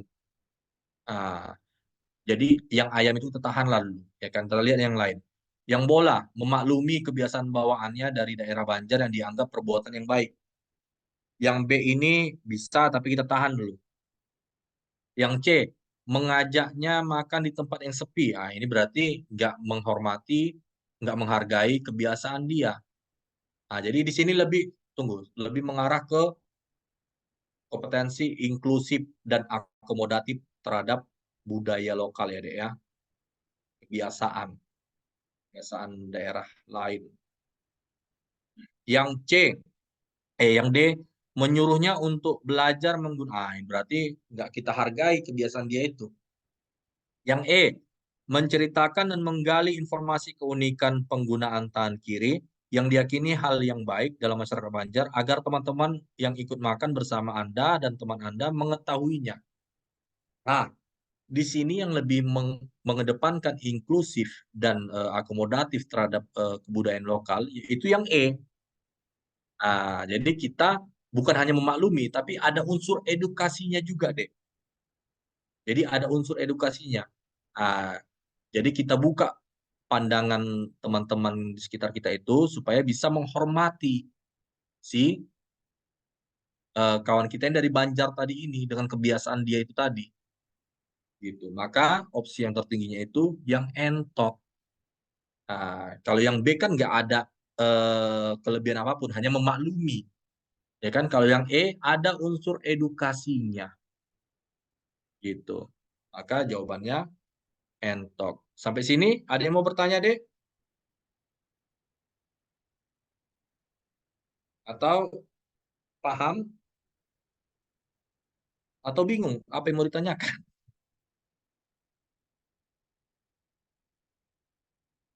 Ini soal terakhir lah ya. Udah jam berapa ini? Oke, kita lanjut. Aman? Iya. Soal berikutnya ini. Ayo, monggo. Kalau ada yang soal terakhir nih loh, Dek. Masa nggak ada yang mau berargumen lagi? Tengok dulu permasalahan soalnya apa, konteksnya ya. Nah, jangan lari dari konteks. Terus kira-kira ke kompetensi apa? Nah, kompetensi apa kira-kira dari 5 kompetensi ini? Baru analisis opsi-opsinya. Monggo, ada yang mau open mic? Permasalahannya apa sih ini? Moderat pemasangan baliho hidup bermasyarakat yang akan diselenggarakan organisasi dari kampus. Dapat rupanya ya Ariston. Jawaban saya Bang. Kenapa itu Meminimalisir adanya gesekan menyelaraskan pemahaman dengan warga melalui mediasi luar setempat. Karena di situ dibilang mendapat pertentangan warga sekitar yang terhasut fitnah. Berarti yang harus kita lakukan adalah meluruskannya Bang dan meminimalisir adanya gesekan Bang. Makanya jawaban saya Iya, oke. Entok. Ada lagi yang, makasih Dek ya. Ada lagi yang punya jawaban yang lain? Atau punya argumen yang lebih kuat lagi? Juga. Kenapa Mungkin punya argumen lebih kuat lagi Dek.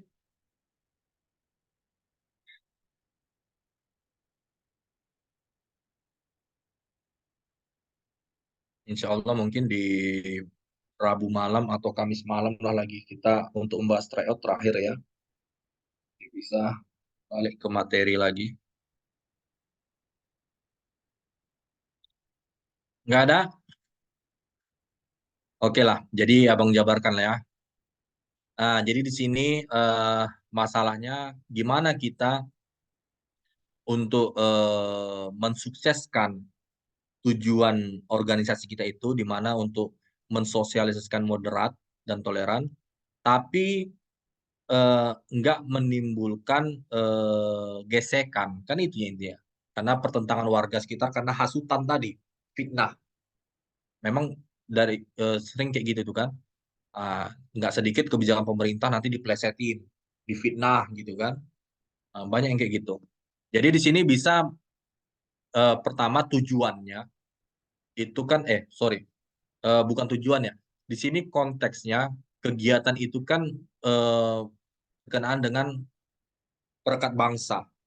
Di mana kita bisa menjadi perpanjang lidahnya pemerintah, ya kan? Tapi tujuannya lebih kepada gimana kita anti terhadap kekerasan. Nah, kita memilih tindakan yang tidak menimbulkan kekerasan. Dalam hal ini gesekan, ya kan? Mana kira-kira yang memperlihatkan itu? Yang A, memasang baliho tersebut karena sudah mengantongi izin, berarti memaksakan. Kita boleh menganalisisnya itu bisa menimbulkan gesekan. Kita bisa menganalisisnya ke situ, ya kan? Maka yang ayam kita kesampingkan dulu. Yang B, membatalkan pemasangan baliho. Di satu sisi tujuan organisasi kita itu nggak tercapai, ya kan? Sosialisasi moderat dan toleran tadi. Ini kesampingkan lagi.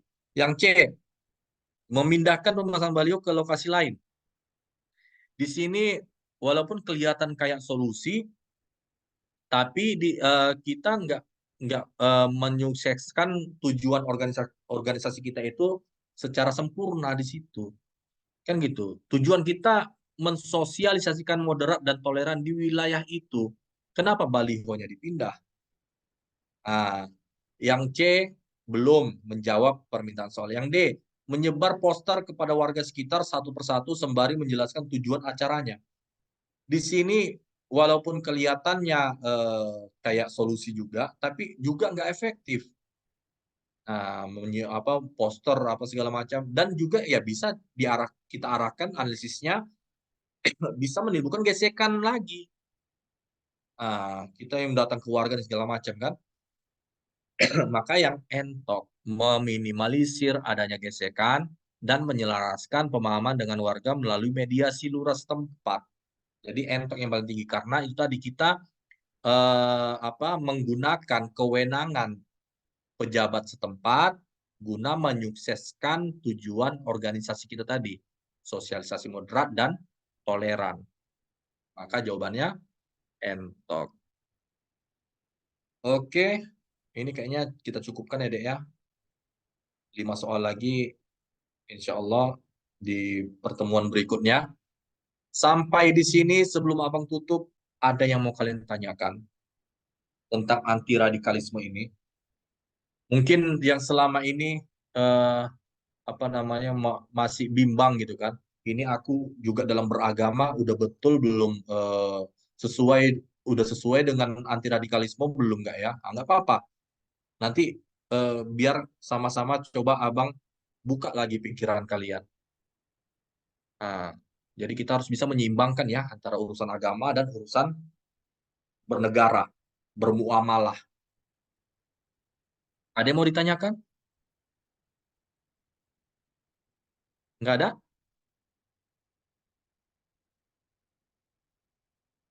Idem semua? Atau udah tidur semua?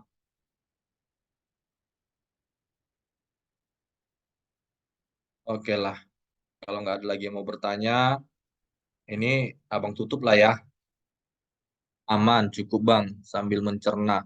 Ya, nanti kalau ada yang nggak paham, insya Allah recordnya sambil bikin prakarya Bang.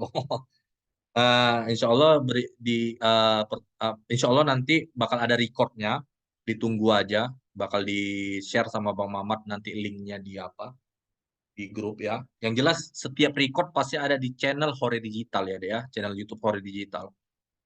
Oke, Abang cukupkan dulu pembelajaran kita malam ini.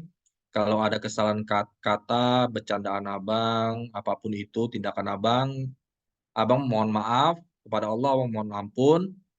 Abang akhiri, Assalamualaikum warahmatullahi wabarakatuh. Oke, makasih banyak ya Bang Mamat ya. Oke, Bang Zul. Oke, aku duluan lah yo. Oke.